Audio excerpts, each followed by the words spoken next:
Alright, so this is not a repeat. I got a lot of questions and feedback on the Eye of Sauron that I put out yesterday. So I've actually now made 4 versions just to kind of cover all bases. This one is going to have full control. So this version will actually will still adjust the size of the eye, the focus of the eye based on turning your hilt. But now I've added a second parameter where the angle of the blade will actually move it. It's still restricted to be center blade because of the flames coming out of it. If you get too close to one end or the other, you can't really see that effect. You can always adjust it, but for my taste, I've still kept it pretty centered, but it does have movement now based on angle of the blade. So I'll show this one, and then there's several other versions too. The ring has awoken. It's heard its master's call.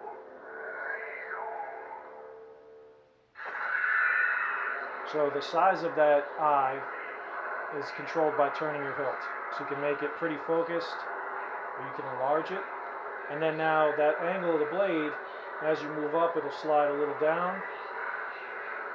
It'll go to the center, and then it'll move towards that tip. And it reacts still to the turning of your hilt the whole time. So it just gives a little more control of it. Again, you can change the parameters for how far you want it to move. For what I was going for, I'm still keeping it pretty much in the middle 50% of the blade. But now you've got extra controls on it where you can still focus it by just turning. Get it real tight, expand that eye, and then just have it move a little bit with the angle of your hilt. And it's still got the pre-on and post-off. The special pre-on post-off are in the enhancement screens. And now this is going to be a different version. The ring has awoken. It's heard its master's call. So now this version, the size of the eye will stay the same, so it doesn't respond to turning, but it will move on the angle. So this one is going to be the moving eye with blade angle, which is now going to be an option. So this one will always stay a fixed size eye, and it will just move along the blade. Same thing, you can change that top and bottom parameter.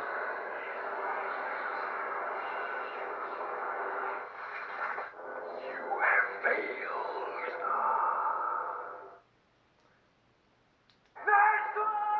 And then this version is a moving eye, but this is twist control. So instead of moving the blade to change the location, this one, as you twist it, it's going to stay the same size, but it's going to move.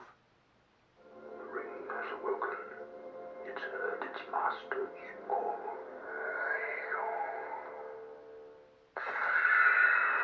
So this time, turning your hilt will actually move that eye.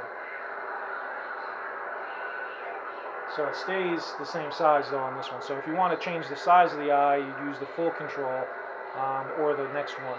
And if you want to move it, you can use full control, the blade angle, or the twist angle to actually just move that eye.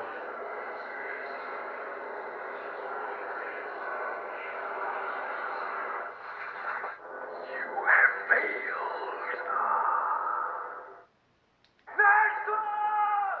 And then this is the one from yesterday, but I actually tweaked it in order to get the other controls, and I actually changed how it's controlled. So if you got the code from yesterday for the original one, this is going to be the same as the original one, but the code's different. It actually might be easier if you want to edit it. Actually, when I needed to add the movement to it, I had to change a few parameters. And in doing so, I realized there was a little more efficient way to get the movement, to get the size change. So this is basically a remake of the one from the first video, but it does the same thing. So this one, the turning of the hilt just changes the size of the eye, but it stays centered. So you can adjust the size of that eye to be more focused or wider. So now there's going to be the 4 versions in the library. So it's the same link, but the code for all 4 will be there, and you can pick and choose. And I'll have the ones that already have the specific ignitions and pre-ons and post-offs, or you could just build your own with customize enhance. But I'm glad everybody likes the style, and hope now more options, more controls. So hope you enjoy.